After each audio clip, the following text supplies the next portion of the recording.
Okay, so now we're going to throw a lead hook. This is number 3 in the punch system. So when you throw the lead hook, obviously it's from the lead hand. So again, whichever stance you are, it's just the arm that's in front. The reason we throw hooks, our first 2 punches are straight, pop, pop. So Henry, come here. Block the 1-2. If I throw my straight, pop, pop, this is a common block. The hook is designed to go around this. I want to come, pop, inside to hit. I can't come in straight, but I can pop, go inside. So when you throw a hook, that's why it's called a hook, we're going to turn first because I need to load it up. So turn. Once this is loaded, all I have to do is turn back.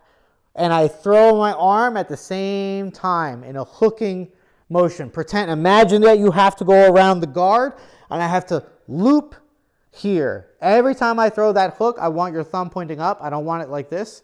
Thumb is up. And if you can, we're going to step at the same time. The same way we did with the jab. I step in place, turn, hook. So Henry, stand on this side. So again, if he's doing with me, just do the turn and then throw the hook. He's coming in. Go ahead. It's going to look like this on the heavy bag. Notice that it's the same whipping motion. It's a different angle of punch, but we still want to hit the bag and come right back. And we're going to get that whipping sound. Good. That's how you throw a lead hook.